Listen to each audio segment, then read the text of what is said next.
Juste un petit mot avant de lancer pour de bon votre épisode de Tech Café pour vous dire qu'on a accueilli dans cet épisode Jérôme Colombin qui a présenté pendant si longtemps Nouveau Monde, une chronique que vous avez probablement écoutée à de nombreuses reprises et qui a maintenant son propre podcast Monde Numérique. On a eu un petit souci au niveau de la piste audio qu'il nous a transmise. Il y a des petits artefacts par moment. Je pense que l'ensemble a été plutôt bien rattrapé et donc je vous laisse profiter de l'épisode et en ayant un petit peu d'indulgence au sujet de quelques artefacts audio sur quelques-uns de ces passages. Bon épisode.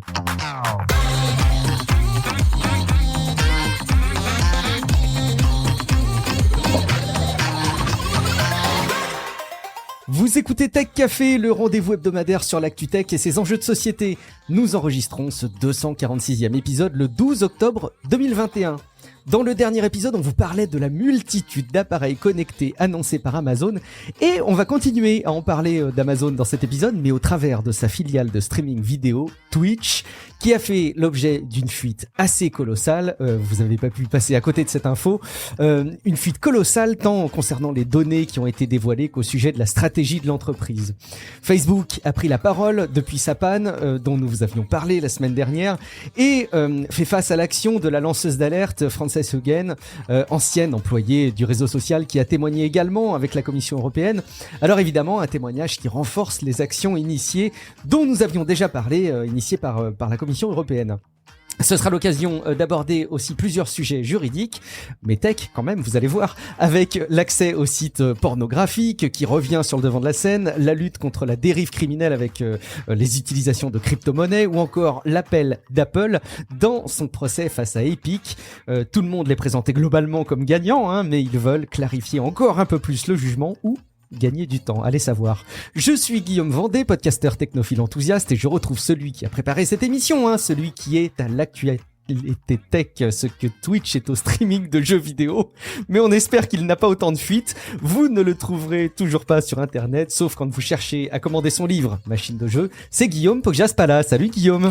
Et oui, exactement, mais moi j'ai pas de haine, tu vois, moi il y a pas de raid, de haine, ni rien, je ne suis qu'amour. Tu n'es qu'amour, même si... Non, tu n'as pas de fuite non plus. Nous avons également... Pas encore, tant mieux. Même si tu étais enrhumé ces dernières semaines, mais ça a l'air d'aller beaucoup mieux, Guillaume. On souhaite que tu te rétablisses. Parfait. Nous avons aussi l'immense plaisir et honneur de recevoir pour la première fois dans Tech Café une référence de l'actu tech avec les capacités de vulgarisation qui ne font plus débat et qui font au contraire office de référence. Il a animé pendant des années Nouveau Monde, une chronique sur l'actu tech diffusée sur France Info et dont les replays était bien souvent en tête du classement des podcasts. C'est Jérôme Colombin. Salut Guillaume. Salut Jérôme, pardon. Salut Guillaume. Ah, elle est très drôle celle-là parce que je l'ai faite moi aussi à l'antenne en me disant à moi-même bonjour Jérôme. Ah, c'est très donc, bon ça. Excellent. Voilà, donc ça doit être un problème de gens qui font de l'audio. Ouais. C'est fort possible. Salut les Guillaume. Oui, salut. Johan a déposé un commentaire sur l'application Podcast Addict. Il a dit un podcast tech référence qui fait plaisir à écouter. J'adore le ton des Guillaume et de Pod, donc Pierre-Olivier Dimman à qui on fait évidemment un petit coucou. Toujours didactique, j'apprends en vous écoutant depuis Tablette Café. Eh bien écoute Johan, tu es un fidèle de longue date et on te fait évidemment un petit clin d'œil. Merci beaucoup pour ta fidélité. Si c'est pas encore fait, vous aussi, hurlez votre satisfaction de Tech Café et foncez déposer un avis sur Apple Podcast ou sur Podcast Addict. Et puis sachez aussi que le podcast est dispo sur l'application de podcast Tumult. Réagissez à un emplacement précis de l'épisode pour entamer le dialogue. Ça nous fera évidemment très plaisir de voir vos commentaires. Mention spéciale enfin à Frédéric Breno et Roms34 pour leur soutien et leur participation. Ils rejoignent la communauté exceptionnelle des plus de 200 abonnés premium. Débloquez des avantages pour une expérience premium et privilégiée, un flux privé sans pub, du chapitrage, des épisodes et des infos exclusives. Vous êtes assuré d'avoir votre podcast encore longtemps. Pour en savoir plus, c'est extrêmement simple. Rendez-vous sur patreon.com/Tech Café. On va commencer juste avec une toute petite mention à chaud parce que je sais qu'il y a des personnes qui nous écoutent, qui l'attendent et ce sera pas forcément un sujet qui laissera beaucoup matière à des réactions. Mais Apple a confirmé une keynote pour la semaine prochaine, donc le 18, où évidemment on attend des MacBook Pro. Il y a encore des débats. Est-ce que ces MacBook Pro intégreraient plein de ports qui étaient absents des précédents MacBook Pro? Suspense, on en reparlera. Mais sans autre forme de procès, forcément, il faut qu'on parle de cette giga fuite Twitch, Guillaume, mais qu'est-ce qui s'est passé? Bon, c'est simple, hein, sur 4chan, la semaine dernière, il a sorti un torrent de 125 gigaoctets. Et donc là, tu dis, c'est encore une version d'Avengers Endgame avec encore plus de scénarité, tu vois, un truc comme ça. Avec une très bonne qualité. Exactement, mais en 4 tiers. Mais non, en fait, non, c'était à peu près tout ce qu'on peut imaginer sur Twitch, hein, c'est-à-dire le code source, l'intégralité, pour commencer. Les clients mobiles consoles, les SDK propriétaires, des outils d'audit interne, des infos sur d'autres sites qui lui appartiennent, comme CurseForge, dont au passage j'apprends qu'il lui appartient, parce que je ne savais pas. Il y a des informations sur un projet de boutique en ligne aussi pour concurrencer Steam, et puis pour faire bonne mesure, il y a les fiches de paye des streamers depuis 2019. Alors comment et pourquoi ça a pu arriver? Les hackers, auteurs de la fuite, évoquent des raisons idéologiques. Twitch serait un cloaque toxique rongé par la haine. Les spectateurs donnent leur pognon à des streamers qui sont déjà méga blindés, et enfin, cette fuite avec le code source peut faire vaciller la domination de Twitch et donc favoriser l'essor d'une compétition sur le secteur. Bon, comme d'hab, tout ça est à moitié vrai, puisque Twitch évoque une erreur de configuration de serveur. D'ailleurs, ça n'a étonnamment rien à voir avec AWS, parce que Twitch a beau appartenir à Amazon, ils contrôlent totalement leur propre pile logiciel. Ce qui n'est peut-être pas une si bonne idée, vu la manière quelque peu cavalière dont Twitch traite la sécurité et la modération, selon diverses sources qui ont d'ailleurs été rapportées par The Verge. Il y aura une philosophie qui est assez simple, c'est en gros, si ça génère pas de revenus, c'est pas prioritaire.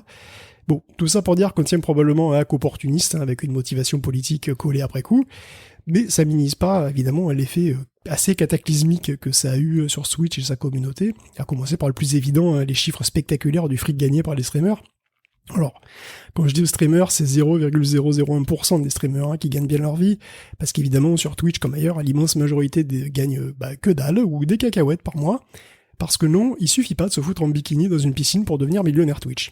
Même si on joue d'un corps magnifique, comme le mien, non, seuls 3 des 100 streamers les mieux payés sont des femmes. Et une seule est adepte des jacuzzi, et c'est donc Amouranth qui a d'ailleurs, qui s'est fait virer d'ailleurs de Twitch, qui a été déplatformé, comme on dit, très récemment, là, cet après-midi. Elle ne sait pas pourquoi, d'ailleurs, Twitch n'a pas donné de détails. En tout cas, elle est à la 48e place, et après il y a Santika, une DJ, qui est à la 71e place, et il y a Pokimane qui fait vraiment du jeu vidéo pour le coup, qui est la mieux placée en 39e place, avec 1,5 million de dollars, donc elle a fait entre août 2019 et octobre 2021. Amouranth est pas loin avec 1,3 million, et Santika avec 1 million. Mais elles sont plutôt petites joueuses, en fait. Parce que le premier de la liste, c'est Critical Role, donc c'est une bande de gens qui font du théâtre, Donjons et Dragons, et eux, ils ont gagné près de 10 millions.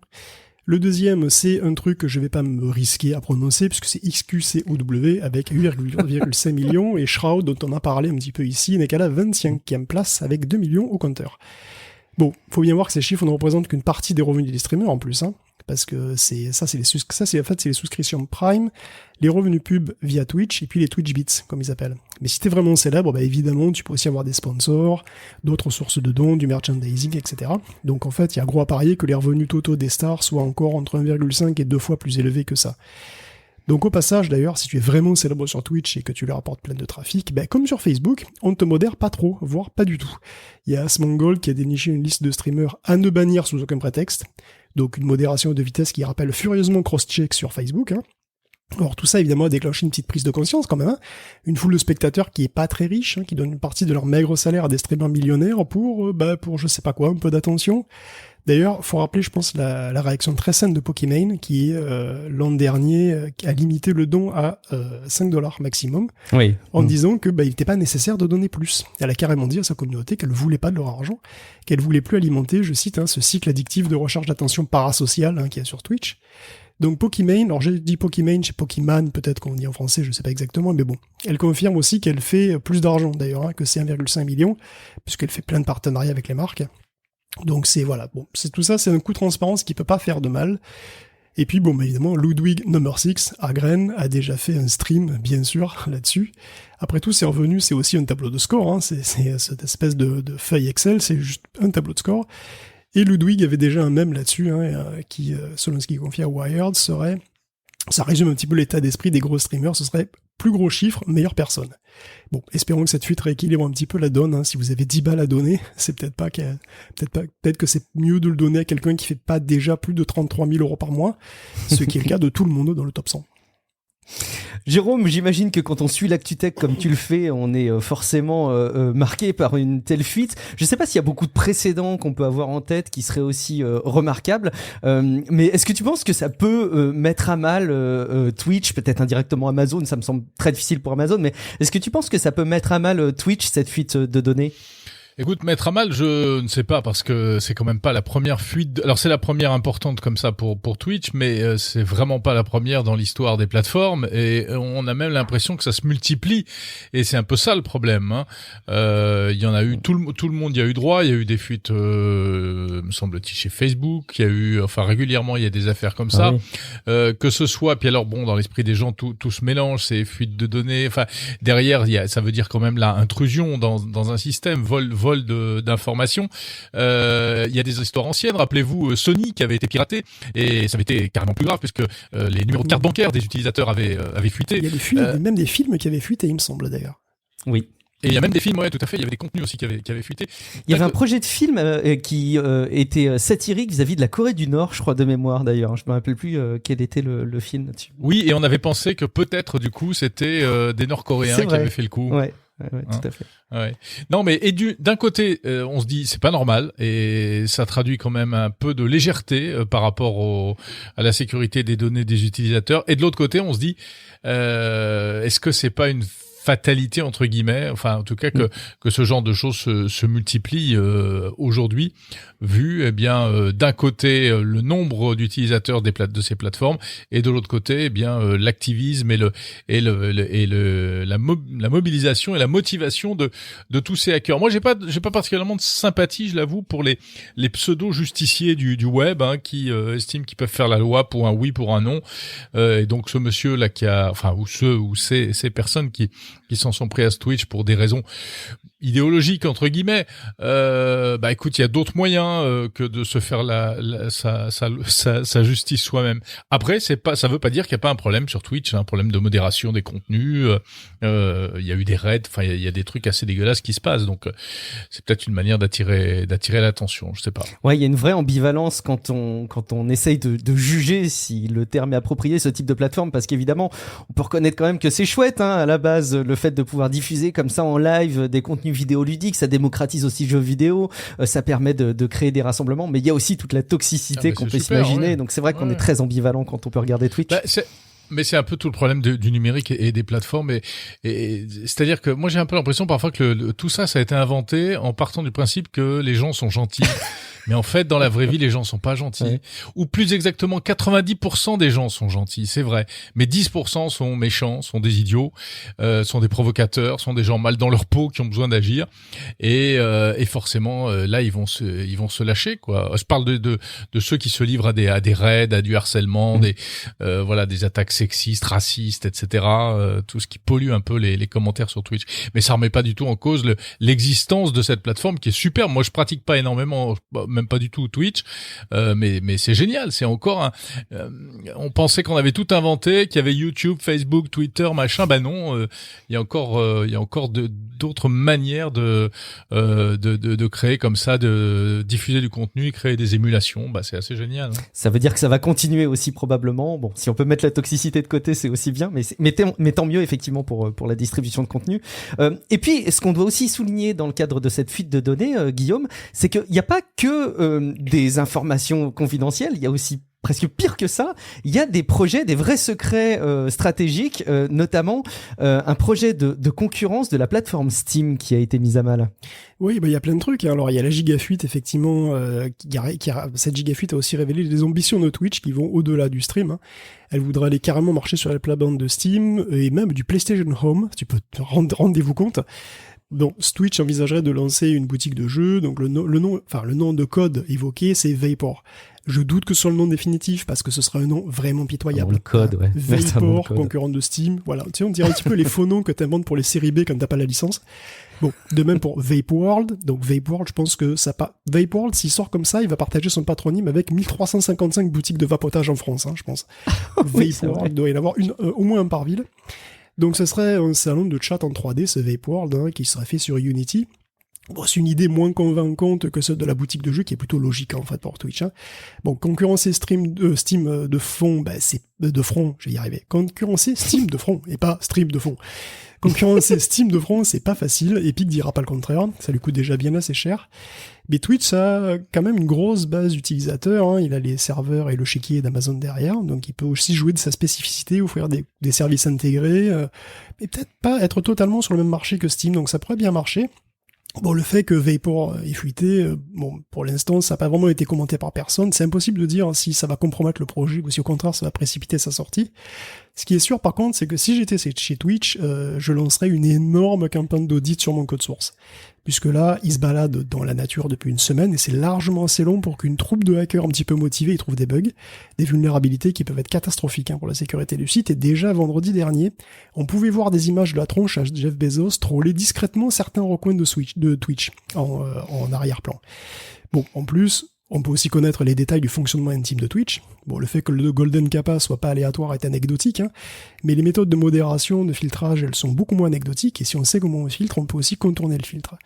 Donc pour l'instant, l'impact concret, disons, de la fuite, il est plutôt limité, hein, Twitch ne vacille pas, mais il y aura sans doute des conséquences à plus long terme, et d'ailleurs, c'est vrai qu'au-delà de Twitch, on peut aussi se poser la question d'une recrudescence du hacktivisme, tu sais, avec ses dommages collatéraux. Parce que oui, comme disait Jérôme, effectivement, c'est un hack avec une cause, on va dire une conscience, et le hacking pour une cause, c'est vrai que c'est très 2010 finalement. C'est très Anonymous et compagnie. Et d'ailleurs, Anonymous est-il de retour, hein, puisque le collectif est-il de retour, puisqu'il a revendiqué aussi le hack d'Epic. Alors Epic, c'est Epic avec un K, donc ça n'a rien à voir avec celui de Tim Sweeney. Hein. Donc le hack d'Epic, il est eu il y a un petit mois.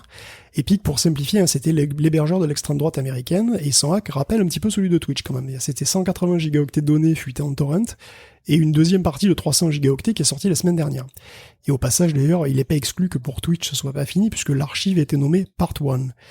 Donc le hack d'Epic, il a eu d'énormes conséquences. Il y a quand même 10 ans de données qui ont permis de révéler des identités, des liens, des connexions avec des groupes peu recommandables, voire des émeutiers du 6 janvier, et c'est que le début.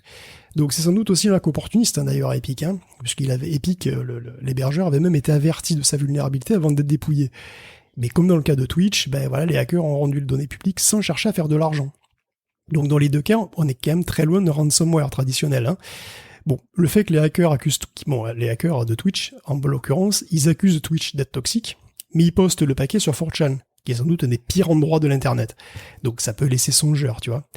Bon, on peut aussi évoquer le hacking ultra simple de Verkada, qui a permis de diffuser un flux de 150 000 caméras de vidéosurveillance en mars dernier.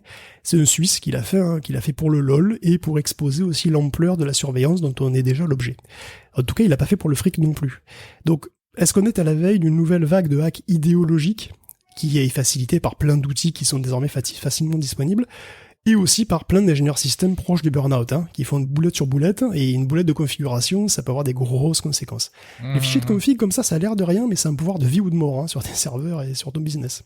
Je rejoins, je pense qu'on est tous les trois d'accord sur la position que tu tenais, Jérôme, à savoir qu'on a un petit peu de mal à défendre ces chevaliers, aussi motivés soient-ils, qui mènent ce type d'action. Malgré tout, si on prend un peu de recul, et peut-être pour conclure cette rubrique, est-ce qu'on n'est pas quand même, Jérôme, face à des situations particulièrement inextricables? On va voir juste après qu'on a des tentatives de régulation et des initiatives juridiques pour essayer d'encadrer des débordements qui ont lieu sur des services en ligne. Est-ce que finalement, justement, quand on est presque obligé d'en arriver à des situations comme ça, c'est pas signe que tout est verrouillé sur Internet? Bon, c'est quelque chose de presque philosophique, hein, pas tant technologique, Jérôme, mais je sais pas si est-ce que c'est pas justement un indicateur qui montre que quand il y a autant d'attaques et autant de fuites de données, il n'y a pas un problème sur le rôle des États, la régulation globale? Oui, mais ça, on sait qu'il y a un vrai problème aujourd'hui de régulation qui est à la fois juridique et technique. Mais la régulation, en même temps, tout le monde ne parle que de ça. Hein. Il faut réguler, il faut réguler, il faut réguler. Et pourquoi on régule pas? Parce que c'est pas si simple que ça. Parce que réguler, ça veut dire quoi? Ça veut dire positionner le curseur entre la contrainte et la liberté à un niveau auquel personne n'est d'accord, suivant les pays, suivant les époques, suivant les entreprises concernées, etc. Et puis après, il y a l'aspect technique, comment on fait. Mais alors peut-être qu'il faut ce type d'action pour attirer le regard sur certains problèmes. Oui, effectivement. Là, bon, moi j'ai tendance à être très légitimiste et à être plutôt penser que les choses doivent se régler de manière sereine, calme, etc. Favorable des voies légales. Voilà, par les voies légales. Après, bon, bien sûr, faut pas être non plus un bisounours. Il y a beaucoup de choses qui se font dans le rapport de force, hein, y compris peut-être tout ça. En tout cas, la régulation, c'est vraiment, on va dire le combat de demain, voire même le combat d'aujourd'hui, mais je sais pas trop sur quoi ça va déboucher. On a quand même l'impression que la meilleure régulation, regardez comment Microsoft, je sais plus, c'était Microsoft, je crois, oui, à un moment, avait régulé ses forums de discussion. Ah ben, il les a régulés de manière simple, il les a fermés, hein. Donc voilà, on discute plus, parce qu'en réalité, c'est ça le problème, c'est que tous les excès auxquels on assiste aujourd'hui, c'est comme les excès dans la vraie vie, ça ne va avoir qu'une seule conséquence, c'est qu'on va au bout d'un moment, on va réduire on va casser le jouet, et puis on va dire aux gens, écoutez, maintenant c'est fini, voilà, faites autre chose, mais vous jouerez plus avec tout ça, et la liberté d'expression totale, elle va en prendre un coup. Mais en tout cas, la période est super intéressante, parce que il faut qu'il se passe quelque chose maintenant, hein. Effectivement, et on va suivre ça, je pense, de près. Justement, alors on va continuer, c'est vraiment une sortie parfaite pour cette première rubrique. On va enchaîner sur d'autres sujets qui illustrent bien des situations de vide juridique. On va revenir tout d'abord sur la panne de Facebook, hein, qui a fait un petit peu trembler l'univers de la tech et des réseaux sociaux la semaine dernière, dans une certaine mesure en tout cas. Et Facebook a d'ailleurs un petit peu pris la parole, Guillaume. Alors on sait tout maintenant. Qu'est-ce qui s'est passé ? Ouais, on sait presque tout. Facebook communique un petit peu sur sa panne, hein. Vous savez, la panne d'Internet de la semaine dernière pour certains. Donc on avait parlé de BGP, tout ça la semaine dernière, hein, souvenez-vous, ça reste tout à fait valable. Il s'avère qu'en fait, Facebook, le fait que Facebook ait disparu de BGP était la conséquence d'une autre boulette. Parce qu'apparemment, un mec se serait manqué sur une commande dans un centre de routage qui connecte tout le monde au data center principal de Facebook. Et ça a mis cette dorsale en rideau. Alors du coup, les data centers plus petits qui routent le trafic vers le gros mammouth le voyaient plus. Et donc, ils ont modifié leur route pour prendre en compte le fait qu'il était mort et propager tout ça au reste d'Internet par BGP. Donc la dorsale en vrac, c'est un truc qu'ils n'avaient pas prévu en fait, tout simplement, et l'absence totale de connexion, ça oblige à aller sur place. Ce que normalement on fait pas, et ce que même normalement on fait exprès de rendre difficile. Parce qu'on fait exprès de rendre difficile l'accès à la modification d'un serveur physique, hein. Donc, comme tout ce petit monde consomme en plus des dizaines de mégawatts, et que ils avaient tout éteint, il faut éviter de tout faire redémarrer en même temps, hein, sous peine d'avoir en plus des soucis électriques. Donc finalement, ça aurait pu plus mal se passer que ça.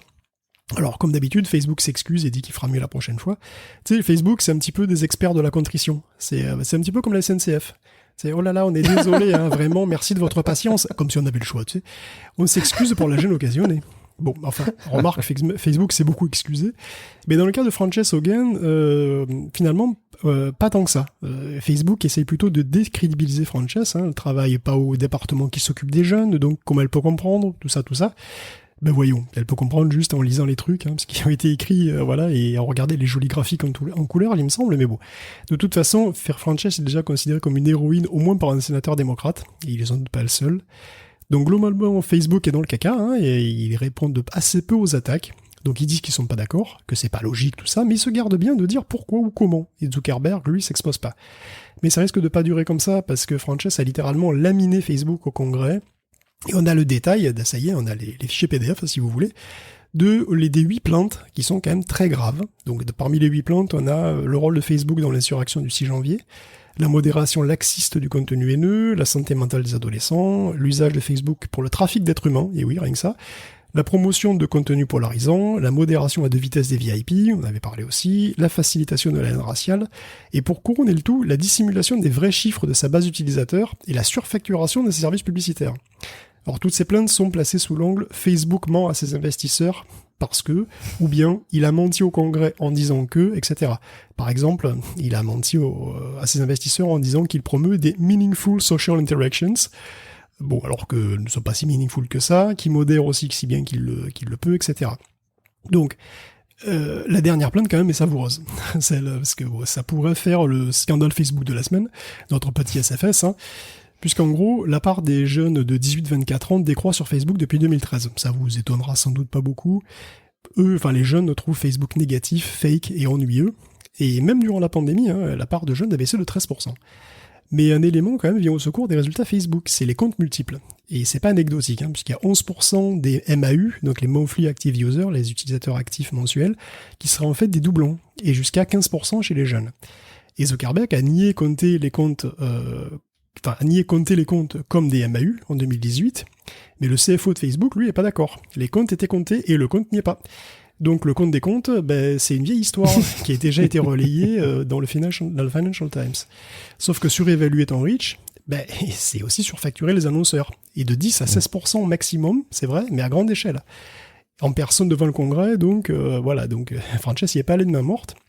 Bon, elle a aussi dit qu'elle souhaitait priver les algorithmes de la protection de la section 230, et ça serait que le début en fait, il faudrait aussi imposer à Facebook de la transparence, lui qui choisit volontiers les données qui le mettent en valeur, donc c'est des demandes qui résonnent quand même pas mal avec les projets de réglementation européenne, comme le Digital Service Act pour le volet transparence et modération, et le Digital Market Act pour le volet plutôt concurrence. Bon, c'est des textes qui sont très disputés évidemment, à 27, sans compter les lobbies. Les discussions c'est toujours très animé et très long, forcément. Bon.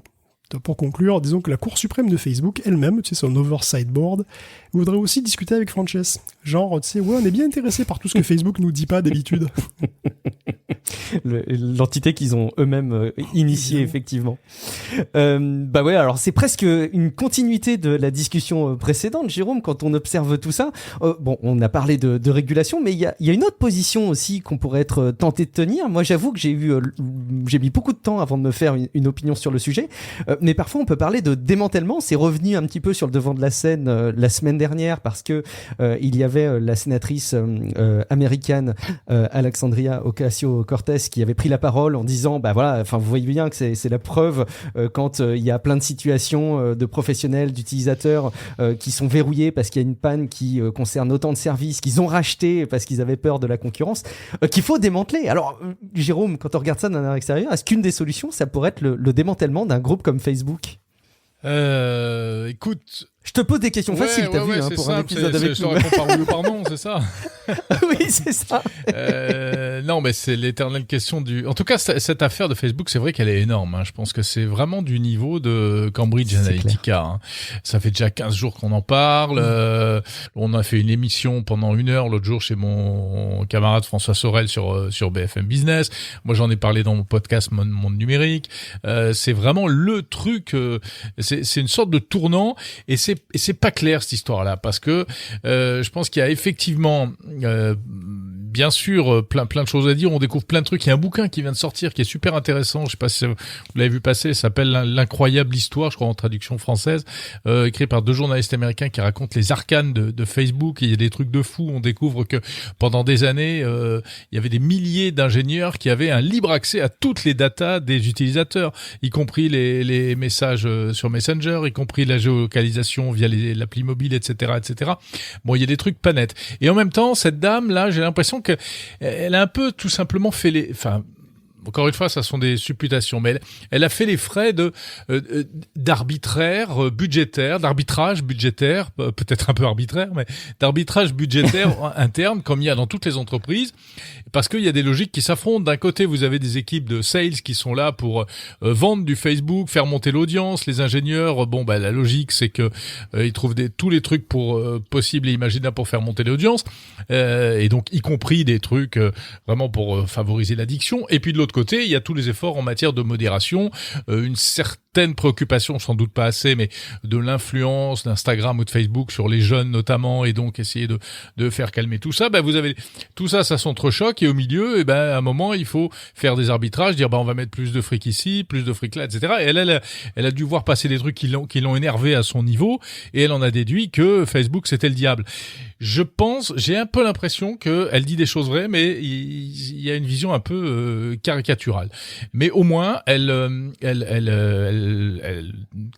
un coup de pied dans la fourmilière, et c'est là où je pense que c'est un truc qui va vraiment avoir des suites et qui va durer longtemps, il me semble. Moi, la crainte que j'ai sur ce témoignage, sur cette lanceuse d'alerte, c'est que finalement, elle dénonce des choses, elle amène des preuves, sauf erreur, et vous me dites si je me trompe dans mon interprétation, mais elle amène des preuves là où on se Oui, doutait bien qu'il y avait bien des sûr. soucis. Combien de fois dans les épisodes, dans nos différentes émissions, dans l'ActuTech, on identifie tous ces problèmes, mais on n'avait pas les preuves. Là, en gros, ce qu'on a, c'est une collection de preuves qui montrent que, bon, d'une part, c'est vrai, et que d'une autre part, ils sont assez au courant en interne chez Facebook, et que, grosso modo, ils agissent un peu en connaissance de cause. Mais est-ce que ça peut avoir le même retentissement qu'une action comme celle d'Edward Snowden, par exemple? Je ne crois pas, et je crois même que il y a une forme de décrédibilisation de la part de cette lanceuse, vis-à-vis de cette lanceuse d'alerte. Et je sais pas justement si ça peut avoir là une telle portée telle que tu l'identifies, Jérôme. Il y a que l'avenir qui nous permettra de le savoir, mais j'ai l'impression qu'ils ont un gros avantage Facebook, c'est qu'on sait qu'ils sont véreux et que malheureusement quand quelqu'un l'affirme, je sais pas si on apprend beaucoup de choses, je sais pas si ça peut faire office de tremblement de terre. Et j'ai l'impression que très très vite ils vont vouloir la décrédibiliser et que quand bien même ils n'y arrivent pas, quand bien même c'est grossier. Oui, et c'est déjà fait. Mais j'ai l'impression que ça va contribuer aussi à laisser passer la poussière sous le tapis. Oui, mais quoi. Non, je pense pas, perso. Honnêtement, ça sera une grosse erreur. Essayer de décrédibiliser Frances, je pense que c'est une très grosse erreur parce que elle est quasi parfaite. Je veux dire, c'est un personnage dont le narratif, dont l'histoire, à mon avis, passe très très bien. Elle est télégénique, elle est courageuse. C'est sûr. Ouais. Elle a une figure héroïque un petit peu. Ah oui, puis elle a bien préparé son plan média. Hein. En plus, elle est blindée au niveau des documents. Elle formalise, parce que bon, c'est vrai qu'on sait que Facebook est véreux tout ça, mais là maintenant c'est formalisé. Oui, il y a les documents qui l'attestent. C'est formalisé, c'est formalisé sous la forme de 8 plaintes à la SEC. C'est pas rien, c'est énorme en fait. Donc je pense que c'est quand même assez fort d'une part, et je pense que médiatiquement aussi, elle passe très bien. Et que s'ils attaquent l'image médiatique de Frances, à mon avis, ils risquent de se retrouver comme il y avait un parallèle qui avait été fait. Alors je sais plus où j'ai lu ça, mais il y avait un parallèle qui avait été fait entre Facebook qui essaie de... Si Facebook essaie de décrédibiliser Frances, il se disait ça va être exactement comme les grands cigarettiers qui essayaient de décrédibiliser à l'époque les gens qui disaient que non, les cigarettes c'était pas bon pour la santé. Il y a eu un retour de flamme à ce niveau-là.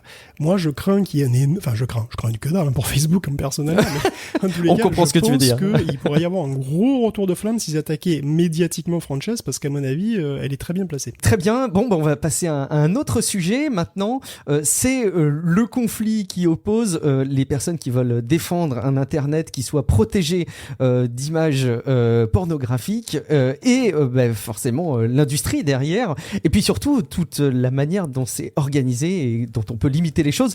Alors Guillaume, ça redevient là un sujet qui revient au devant de la scène. Ben oui, j'ai vérifié pour vous cet après-midi, on peut encore aller sur Pornhub ou Xhamster. J'ai vérifié aussi. Donc ça devrait pas durer en fait. Ah j'ai pas vérifié, moi je fais mal mon boulot. Voilà, c'est ça. C'est ça, en pleine journée t'es sur Pornhub. Excusez, hein. T'es sur Pornhub, tu sais, toi, ta femme te regarde. Non mais c'est pour le boulot. Qu'est-ce que tu crois? Franchement. Bon, enfin en tout cas. Bien sûr. Ça devrait pas durer puisque ça fait 1 an qu'il y a sur la table cette question de vérification d'âge sur la site adulte qui démontre encore, s'il le fallait, qu'il est beaucoup plus facile de dire des trucs que de faire des trucs. Parce que Macron a dit, il faut que les sites porno soient sûrs que leurs visiteurs aient plus de 18 ans. Bien sûr, il dit pas comment. Donc, découvrant de manière manifestement tardive que personne ne donne sa vraie date de naissance sur Internet, il y a des assos qui assignent les FAI en justice. Alors, pourquoi les FAI? Aucune idée. En tout cas, ils ont perdu, découvrant au passage peut-être que les FAI font transiter du porno, mais pas seulement. Cela dit, l'État a décidé quand même d'abattre son implacable glaive en mousse sur la tête de tous les petits coquins qui cherchent à se rincer l'œil illégalement sur le PC familial, puisque les sites qui ne vérifient pas correctement l'âge de leurs clients se verront effacés d'Internet par la magie du blocage DNS. Et les internautes seront même redirigés vers le site du CSA qui n'en demandait pas tant et qui va sans doute décéder sous des torrents de requêtes seconde une de la mise en œuvre de cette loi. Ça va faire mal. Outre le fait que cette mesure en bois n'arrêtera certainement pas un petit coquin capable de suivre un tuto YouTube d'1 minute 30, il y a toujours, dans tout ça, il n'y a aucune indication de comment va se passer la vérification de l'identité concrètement. Bon, en attendant, je connaissais pas Tu Kiffes, ni Ici Porno, ni même Mister Sex, donc merci aux associations, ça me rappelle les rapports de la Adopi qui permettaient de découvrir des nouveaux sites de streaming que tu connaissais pas. Bon, franchement, vous précipitez pas sur les aspirateurs pour faire un miroir local de YouPorn, je pense que ça vaut pas le coup. Jérôme, c'est une situation clairement insoluble, hein, on l'a déjà longuement dit, mais peut-être que ton regard va nous amener à une autre façon de voir les choses, j'en sais rien, mais enfin, je vois pas de solution, puisque toutes les solutions qu'on a pu évoquer tombent un peu à l'eau, et finalement, vérifier vraiment qu'une personne est majeure pour consulter un site porno, ça me semble complètement utopique, en fait, non? Ah ouais, non, mais moi je vais te décevoir, mais j'ai pas la solution. Hein. Oh mince, je pensais que tu nous trouverais une solution qui mettrait tout le monde d'accord, je suis déçu. Non, ce serait trop simple. Effectivement, c'est un casse-tête infernal. Comment préserver l'anonymat tout en contrôlant l'âge. Alors, il y a plein de trucs, mais j'ai vu qu'il y a plein de trucs qui avaient été envisagés. Bon, il y a le coup de la pièce d'identité, de la carte bancaire, comme ils ont essayé de faire en Grande-Bretagne, etc. Ou d'un tiers de confiance, mais c'est vrai qu'on imagine mal se connecter à Pornhub en passant par comment ça s'appelle le truc. Par MindGeek, c'était MindGeek qui voulait non. Ouais, il y avait France Connect. Je sais pas de quoi tu. Oui, France Connect. Ouais. Ah oui, il y a France Connect, voilà. France Connect, c'est le truc qui te permet de consulter tes impôts et de faire tes déclarations URSSAF quand même. Hein. Bon, voilà, c'est un peu... Non, c'est un vrai casse-tête, cette histoire-là. Je sais pas comment ils vont faire. Ce qui m'interpelle d'ailleurs, et on peut continuer... La solution, c'est Netflix. Alors, la solution, c'est Netflix, effectivement. Le Netflix mais c'est quand même dans la continuité de notre conversation, puisqu'on parlait de régulation, d'intervention des États, etc. Mais là aussi, ça en dit long à partir du moment où on a des gouvernements qui donnent des instructions qui sont des instructions impossibles à suivre et qui soulèvent plus de problèmes que de véritables, qui apportent de solutions. Du coup, on se dit, ouais, il y a quand même un décalage entre la réalité technologique et les gouvernements qu'on peut avoir. Mais bon, on n'apprend pas grand-chose. Malheureusement, on se répète. Ouais, mais si on était au gouvernement, vous et moi, on ferait sans doute la même chose. Parce que... Alors ça, c'est un vrai sujet. Hein. C'est vrai, t'as raison. Ouais. Est-ce qu'on ferait pas exactement la même chose? Alors, est-ce que déjà, on aurait envie d'être à leur place? Je ne sais pas. C'est peut-être plus facile de critiquer que d'avoir les mains dans le cambouis. Mais je sais pas, en fait. Votez les podcasts tech. Bon, écoute, on verra ce qui va se passer. Et puis, on va terminer ce vide juridique avec les USA qui initient quelque chose.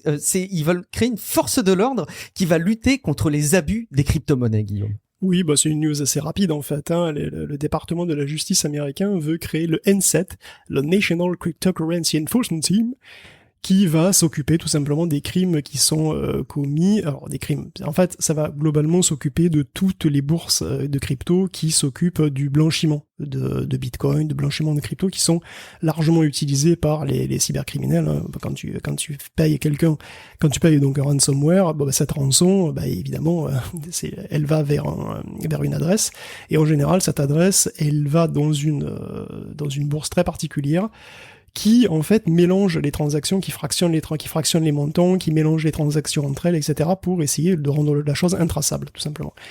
Et donc cette activité de blanchiment qui existe donc tout à fait avec les crypto-monnaies, elle est complètement dans le viseur donc du département de la justice, qui veut taper évidemment là où ça ferait le plus mal pour les ransomware, c'est-à-dire les moyens de paiement, tout simplement. Donc c'est une sorte de brigade crypto-financière en fait. C'est une bonne action quelque part, mais après je me demande quelle est leur capacité, leur portée. On peut espérer effectivement que ça arrive à porter ses fruits. En fait, c'est pas si difficile que ça, parce que encore une fois, quand quelqu'un paye un ransomware avec une adresse de wallet, on sait où elle part, on sait où ça part, et donc on peut le suivre sur la blockchain, et donc on peut savoir dans quel, en fait, en gros, si ça rentre dans un exchange mais que ça en ressort pas, c'est qu'il y a qu'il y a peut-être un petit truc qui s'est passé, quoi. Bon, initiative a priori pertinente. Je sais pas si Jérôme, ça t'inspire quelque chose dans le monde des crypto-monnaies ou des abus qui peuvent être faits avec les crypto-monnaies. Et est-ce que par exemple l'Europe devrait initier ce même type de dispositif? Moi, ce que je trouve amusant, c'est la réaction des États et des institutions, des banques, etc. par rapport à tout ça. Ils sont dans une espèce de tétanie. Le fait est qu'il y a encore tellement d'inconnus, on sait pas trop ce que tout ça va devenir. Mais il y a en plus une réaction très française, très européenne, mais aussi très lié à cette prudence et à cette peur, qui est de dire de toute façon c'est que du mauvais, quoi. Ça va être le blanchiment, c'est ceci, c'est cela, on peut rien faire, et on peut pas laisser se créer une économie parallèle hors sol totalement incontrôlable. Et puis, c'est vrai que face à ça, il y a le discours qui légitime l'usage des crypto-monnaies, qui est de compenser certainement des tas de choses qui sont plus du tout adaptées à notre époque en termes de paiement, de flux d'argent, etc., de services offerts par les banques. Et puis, il faut arriver à mettre plus de fluidité dans tout ça. Et donc, les cryptos, c'est une bonne réponse. Mais c'est une espèce de, c'est toute l'histoire d'Internet. Ça, c'est tout à fait l'un des symboles de cette histoire d'Internet, quoi. C'est un formidable Far West, enfin plein d'opportunités, mais c'est le Far West, plein de problèmes et on sait pas où on va. Et il va falloir encore des années pour que ces trucs-là se stabilisent, quoi. C'est assez vertigineux en réalité, hein. Oui, tu as assez raison. Je pense que c'est assez emblématique. Moi, c'est vrai que c'est toujours le genre de sujet qui peut me faire un peu peur parce que c'est vite quelque chose qui peut déborder et qui peut faire abuser plein d'usages qui étaient déjà problématiques. Mais je comprends tout à fait ton regard. Et c'est un regard bienveillant sur la tech que tu portes et donc c'est important que tu puisses le partager.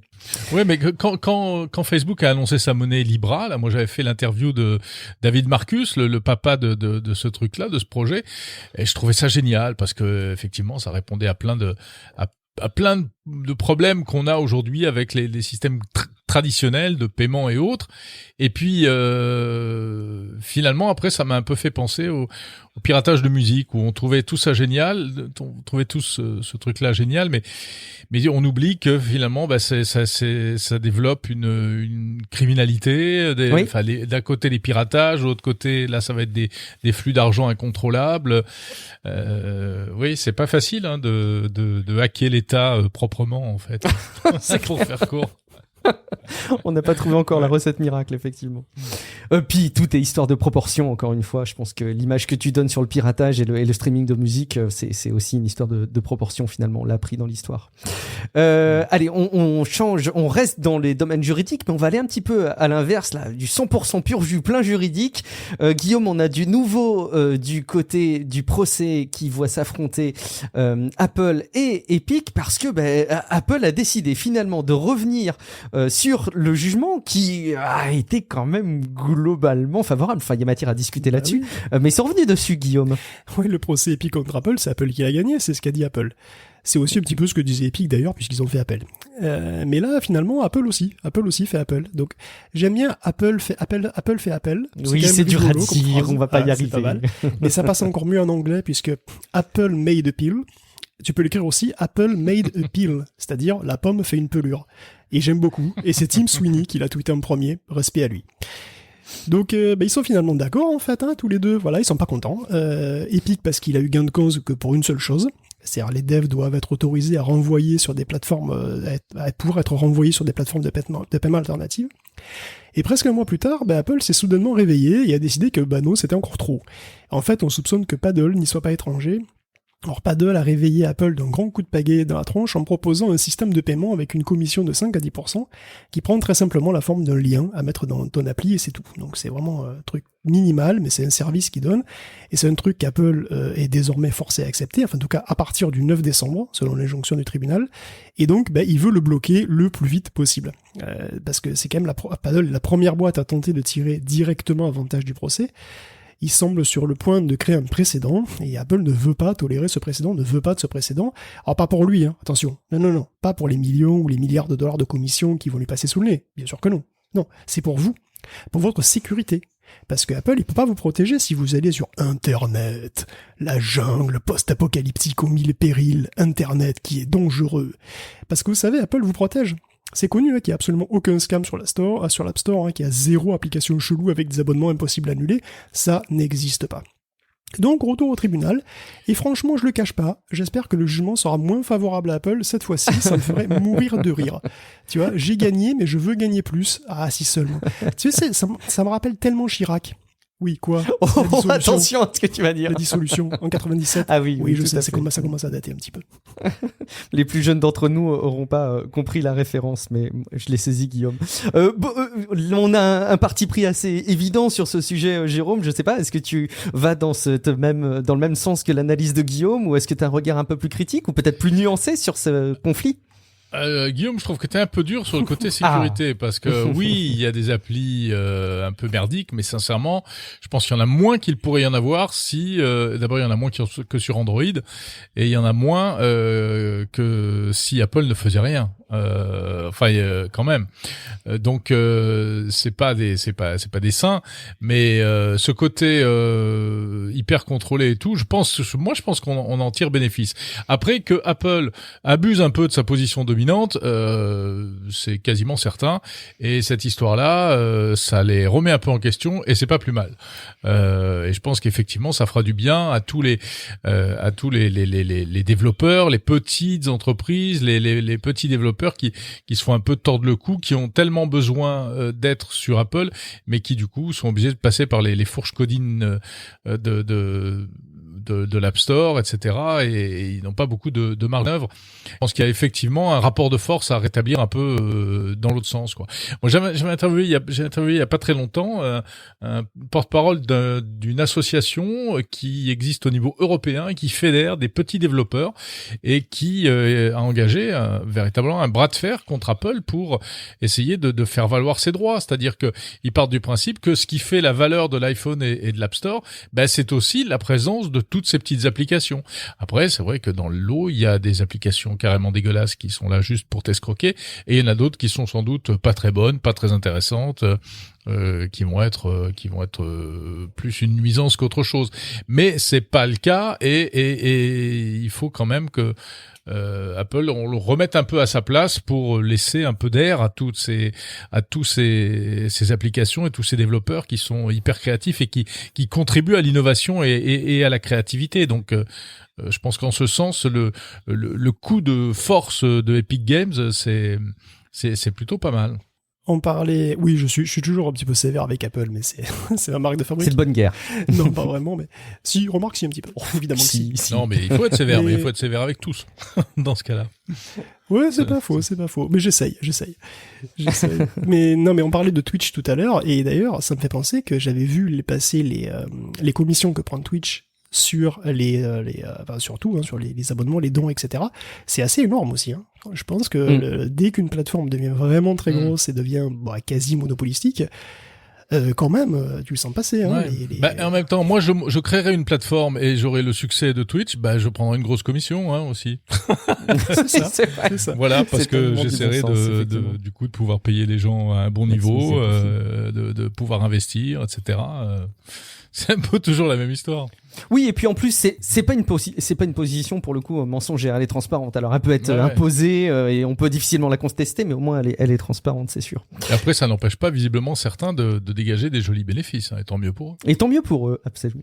Je sais pas si vous aviez vu au passage, il y a Apple qui a commencé à refuser les applications d'horoscope. Ils ont dit qu'il y en a trop, donc maintenant stop les applications d'horoscope. On garde que les meilleurs. On garde celles qui sont existantes sont déjà bien que les plus fiables. Les plus fiables. Il faudrait mesurer quelle est la plus fiable. Si vous avez des recommandations d'applications d'horoscope qui marchent bien, vous savez à quel point c'est un sujet qui nous passionne. Autre sujet qui va nous permettre d'évaluer si il va être possible de lutter contre des positions considérées comme dominantes pour Apple, c'est l'Europe qui voudrait nous permettre de payer avec l'iPhone, mais avec autre chose qu'Apple Pay, Guillaume. Oui, l'Europe, effectivement, l'Europe, elle légifère, l'Europe, elle réfléchit et tout, hein, attention, on est en pointe quand même. Donc déjà, effectivement, Apple va devoir se la jouer un petit peu plus collectif, hein, puisqu'elle veut forcer Apple à ouvrir l'usage de sa puce NFC aux développeurs tiers. Bon, ça faciliterait la vie de tout le monde, en fait, puisque là, chacun doit... des gens qui prennent le métro à Paris, exactement. Hein. Mais c'est exactement ça qui est en ligne de miracle, là, puisque là, tout le monde doit passer par Apple tout le temps. Bon. Donc c'est assez casse-pied.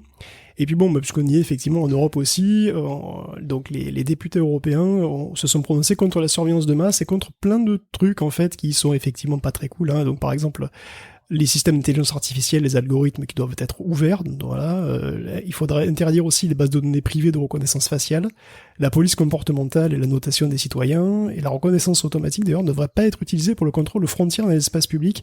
Faut voir que il y a quand même des projets assez, disons, un petit peu effrayants, quoi, comme High Border Control, qui est un système de détection de mensonges basé sur le deep learning. Bon, j'ai un peu des doutes. Il y a aussi, évidemment, donc, on pense à la notation, donc, qu'on a vu dans Black Mirror, par exemple, la notation comportementale des citoyens. Bon, le score social en fait, puisqu'on pense évidemment à celui de la Chine. Et donc oui, donc ils ont voté contre tout ça, si tu veux, donc dans une résolution qui a été adoptée par 377 voix pour, 248 voix contre et 62 abstentions. Donc moi j'apprécie quand même les 248 gars qui considèrent que Black Mirror, c'est pas si pire comme modèle de société finalement, ça roule. Ou encore les 62 qui semblent battre le steak. Les États qui tombent globalement d'accord, Guillaume, sur une taxe minimale pour les entreprises de la tech. Oui, ça c'est un sujet, on en parle depuis au moins le mois de juillet, sous l'impulsion de Joe Biden. Il y a un accord international sur une taxe minimale de 15% pour les entreprises qui était en discussion, avec notamment bien sûr une opposition franche de l'Irlande, qui taxe à 12,5%, et qui a du coup pas moins de 1500 multinationales installées sur son sol.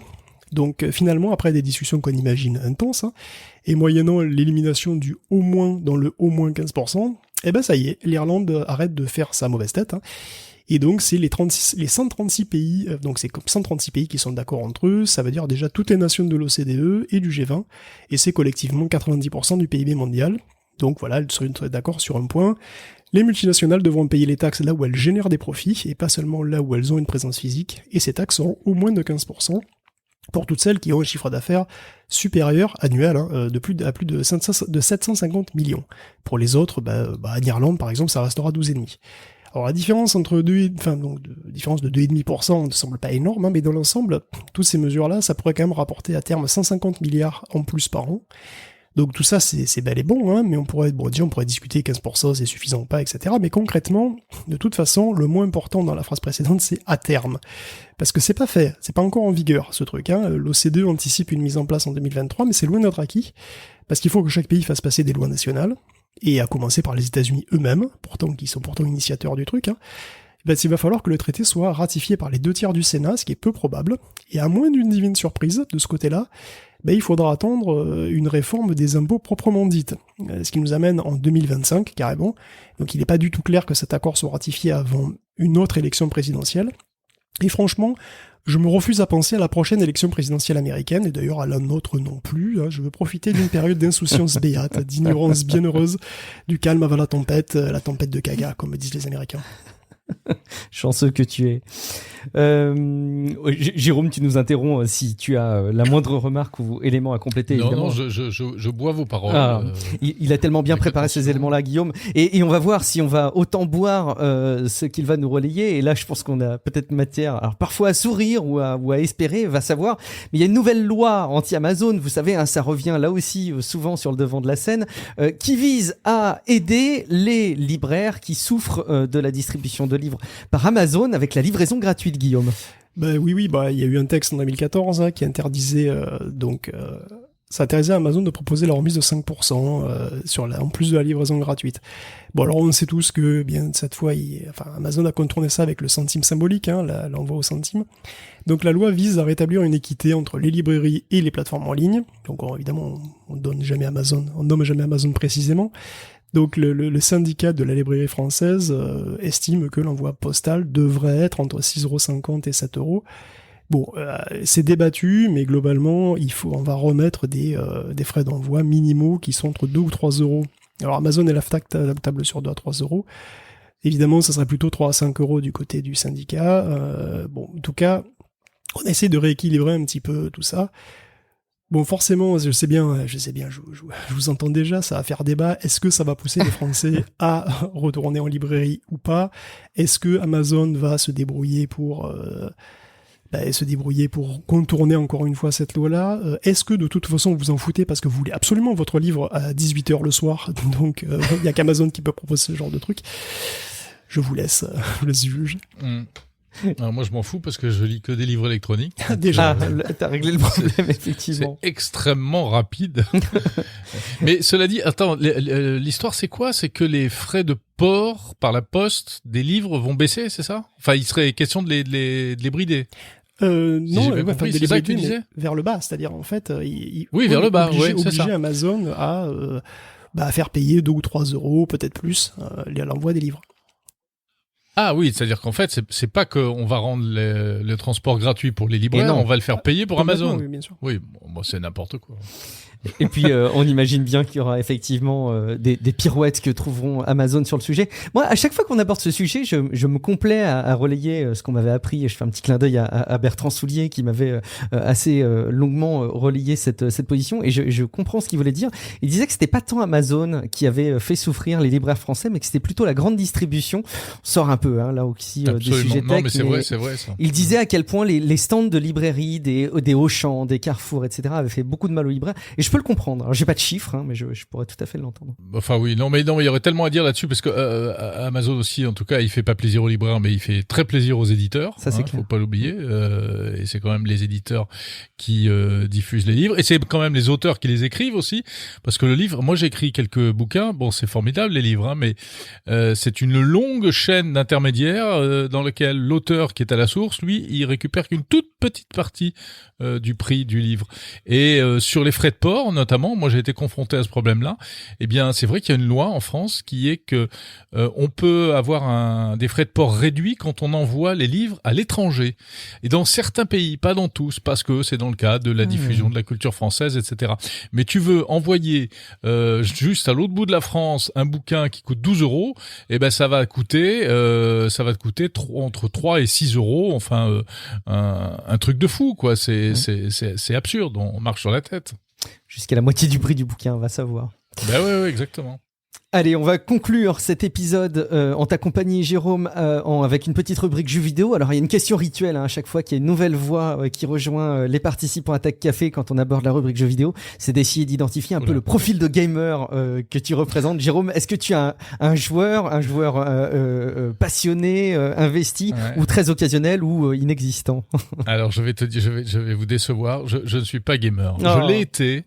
Non, mais je l'ai été. Alors, je vais faire mon vieux machin. Au contraire, vas-y. Tes souvenirs de gamer les plus récents. Ouais, mais c'est presque mes souvenirs de guerre. Moi, ma maman était très fière parce que j'avais fabriqué moi-même un jeu électronique. C'était Pong à l'époque. Voilà, je l'avais avec le fer à souder, tout ça, machin. Génial. Et on jouait à ça sur la télé. Après, je me suis beaucoup intéressé aux jeux vidéo pendant des années, mais parce que c'était la performance technique qui m'intéressait. Ouais. C'était l'époque où on ne cessait d'aller vers du mieux, vers la réalité virtuelle, vers des images toujours plus belles, vers les effets de lumière, les trucs, les machins. C'était ça qui me faisait kiffer, vraiment. Et puis après, là aujourd'hui, on est arrivé, je pense, à une espèce de plateau. Bon, on essaie de nous vendre des concepts marketing, le ray tracing et compagnie, etc. Bon, franchement, entre la PlayStation 4 et la PlayStation 5, t'as pas beaucoup de différence. Et comme du coup, ça stagne au niveau technique et que moi, je ne suis pas un joueur, c'est-à-dire je joue pas au loto, au machin, au truc. Ça, j'aime pas. Enfin, ça j'ai l'impression de perdre un peu mon temps. Je suis pas gamer. Bah du coup, j'ai lâché le jeu vidéo pour ces raisons-là.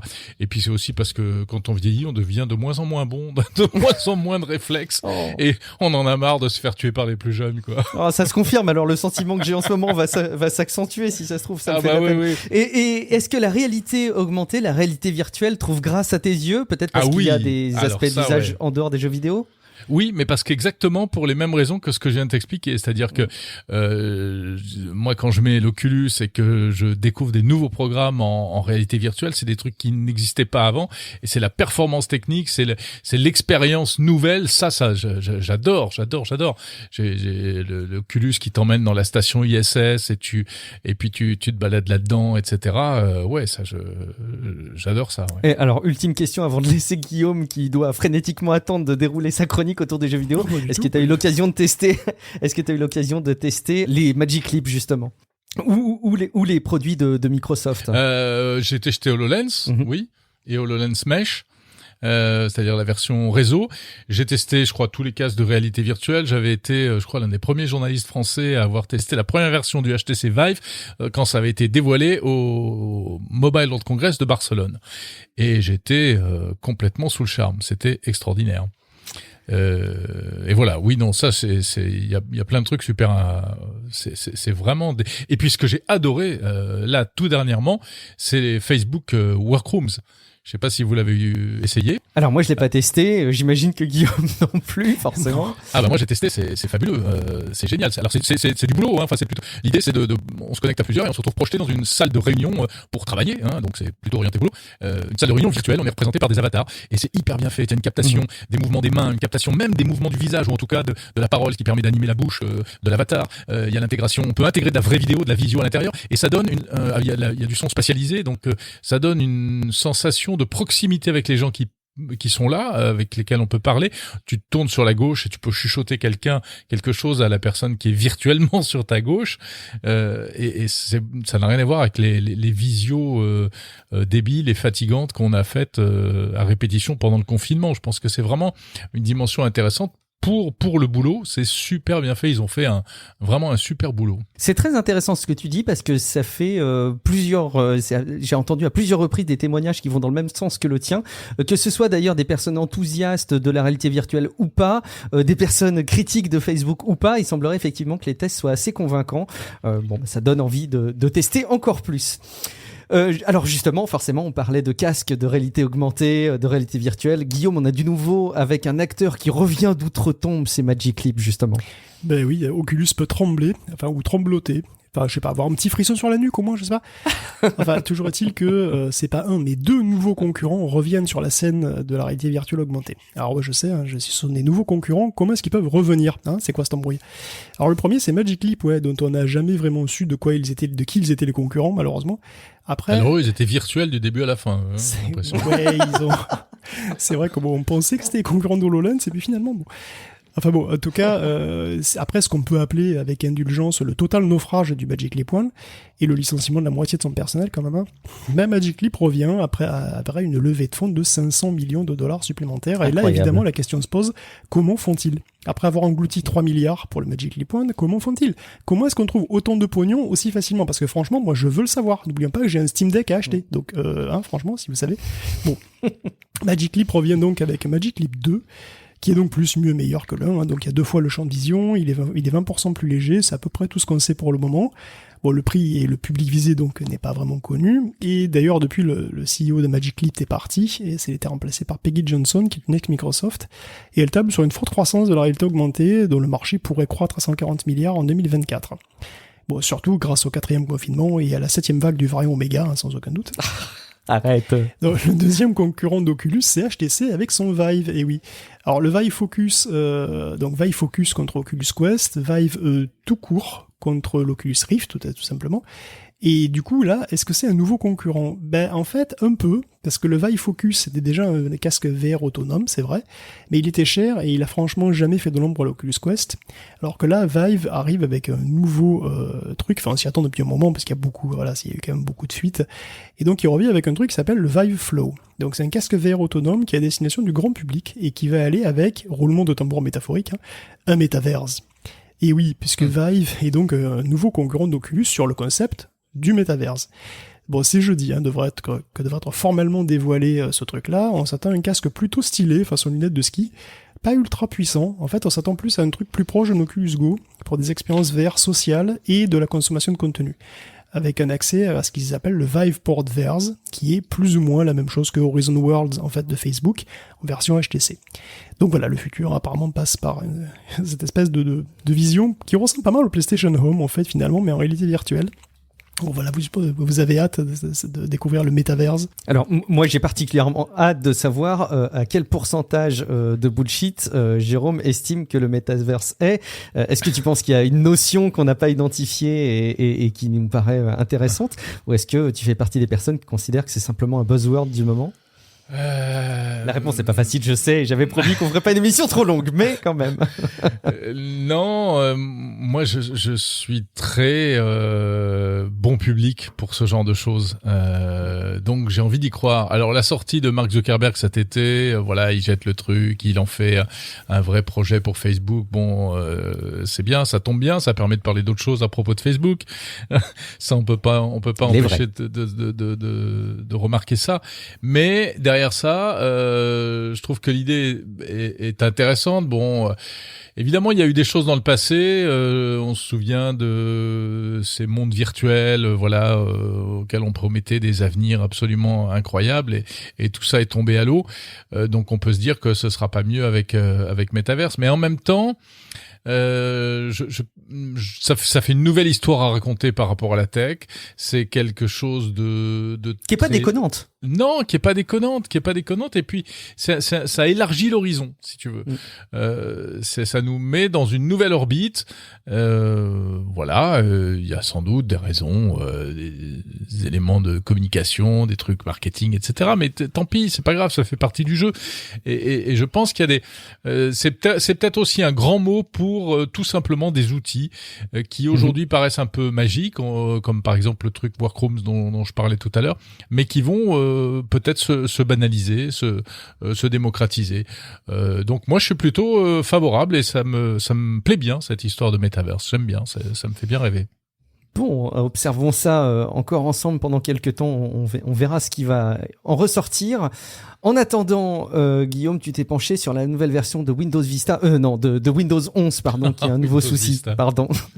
Ouais, Windows Vista 11, Windows 11 donc, a encore un souci. Oui, encore un souci qui va pas faire plaisir aux joueurs ni à personne d'autre en fait. Puisque cette fois, c'est un problème avec les puces AMD, et même les puces dignes d'être appelées comme telles par Microsoft, puisqu'elles auraient des problèmes de cache L3 avec Windows 11, une latence qui pourrait être triplée, ce qui se traduit évidemment par une baisse de performance sur toutes les applications qui utilisent beaucoup de transfert mémoire. C'est ballot parce qu'il y en a beaucoup quand même, et en particulier les jeux, qui peuvent voir la framerate baisser de 15%. Et d'ailleurs, en plus, l'ordonnanceur a aussi des hésitations un petit peu qui vont faire souffrir les performances des puces à plus de 8 cœurs. Donc en gros, si vous avez une puce AMD à plus de 8 cœurs avec le VBS, vous vous souvenez, le Virtualization Based Security, vous êtes vraiment très content d'avoir Windows 11 et de jouer dessus. Bref, bon, tout ça c'est un bug, de toute façon, ça sera corrigé prochainement, j'en doute pas. En attendant, AMD conseille lui-même de juste ne pas installer Windows 11 et d'attendre que les plâtres soient un petit peu essuyés. Et on va terminer avec un sujet qui fait pleurer des chaumières, de nombreuses chaumières, c'est le Joy-Con Drift, ce fameux souci qui affecte les Joy-Con de la Switch avec des mouvements non désirés, on en a déjà longuement parlé. Il y a un petit peu de nouveau sur le sujet, en cela que Nintendo communique sur le sujet, Guillaume. Oui, ce qui est nouveau, c'est la communication, c'est tout, parce que techniquement, il y a strictement que dalle. Puisque, en fait, oui, j'ai vu passer plein d'articles sur Internet qui disaient le Joy-Con Drift, gna gna gna, Nintendo, il dit ça va pas, tout ça. Enfin, je veux dire, c'est pas corrigeable, tout ça. Alors, en fait, il y a eu une longue interview, et dans cette interview, en substance, ce que disent les ingénieurs, c'est vous savez, ma pauvre dame, quand ça frotte, ça s'use, hein. Donc, on fait ce qu'on peut, mais bon, quand ça frotte, ça s'use, hein. Ok, donc en gros, quand ça frotte, ça s'use, donc ça veut dire que c'est inévitable qu'à un moment donné, ça déconne. D'accord. Comment ça se fait qu'à la concurrence, ça arrive beaucoup moins vite, voilà. Alors, tu vois. Donc, rassurez-vous, la dernière Switch OLED apparemment concentre tout le savoir-faire de Nintendo au niveau des Joy-Con et toutes les améliorations, évidemment, puisqu'ils sont dans un processus incrémental d'amélioration des Joy-Con. Tu m'étonnes, étant donné qu'ils sont un peu pourris depuis le début, oui, forcément, ils essaient de les améliorer. Donc, globalement, il n'y a absolument rien de nouveau, si ce n'est que, ils essaient de travailler dessus. Bon, soyons clairs, de mon point de vue, c'est une histoire de qualité de matériel et rien d'autre, hein. Donc, voilà. Il y avait eu une plainte de Que Choisir à ce sujet. Oui, on a du nouveau ou pas? Non? Je sais pas où ça en est. Je sais pas où ça c'est très intéressant. J'avais également vu cette plainte et on l'avait pas suivi. Il faudrait qu'on se replonge dans ce sujet pour en savoir plus. Mais c'est vrai que quand tu compares des manettes de Switch qui crament au bout de 1 an, alors que tu as des manettes de PlayStation, je ne sais pas combien, mais pas avec un chiffre élevé qui fonctionne toujours des années après, il y a de quoi se poser la question. Mais bon. Ça arrive. Je veux dire, toutes les manettes, bien sûr, déconnent à un moment, quoi. Mais c'est pas ça le sujet, quoi. C'est pas aussi vite et aussi répandu peut-être quand même. Merci infiniment Jérôme d'avoir accepté l'invitation et d'avoir participé à cet épisode de podcast. Merci de votre accueil. Il est grand temps que tu puisses informer les auditeurs qui te connaîtraient pas encore, les 2-3 là au fond de la classe qui ne suivent pas, où est-ce qu'on peut te retrouver si on veut t'entendre un petit peu plus. Écoute, maintenant c'est simple puisque c'est un podcast qui s'appelle Monde Numérique, qui se trouve sur toutes les bonnes applis de podcast, voilà, et qui sort tous les samedis matins. J'avais pas prévu et c'est pas indiqué au conducteur, donc tu peux tirer un joker si tu n'as plus le temps ou pas envie de répondre. Mais c'est intéressant ce mouvement, toi qui viens vraiment du monde de la radio. Alors tu découvres pas le podcast. J'avais entendu à l'époque, il y a de ça des années, des podcasts notamment que vous faisiez avec iPhone.fr avec François Sorel. Voilà, c'est pas un sujet que tu découvres, le podcast indépendant, très loin de là. Mais c'est intéressant ce mouvement que tu fais de ne plus continuer à animer Nouveau Monde, qui est quand même une marque assez incroyable pour beaucoup de Français, je pense, pour te consacrer un petit peu plus densément à du podcast un peu plus indépendant. Je sais pas s'il y a quelque chose derrière en réflexion que tu voulais nous partager. Écoute, oui, c'est un tournant. C'est vrai que ça suscite souvent des réactions un peu surprises parce que on se dit pourquoi quitter comme ça une grande et belle maison comme France Info, comme Radio France pour partir tout seul dans mon coin. Mais ça répond vraiment à plein d'aspirations. D'abord des aspirations en termes d'expression journalistique. France Info, c'est des formats très courts, très collés à l'actualité immédiate. Moi, j'avais envie de prendre un peu plus de liberté, d'être moins dans l'info immédiate du jour, de faire plus d'interviews, de rencontres avec des gens, d'entretiens un peu plus longs, etc. Donc, c'est ce que me permet le podcast. Et puis, il y a aussi, tu sais, j'ai 27 ans de radio et d'actualité hard news, comme on dit.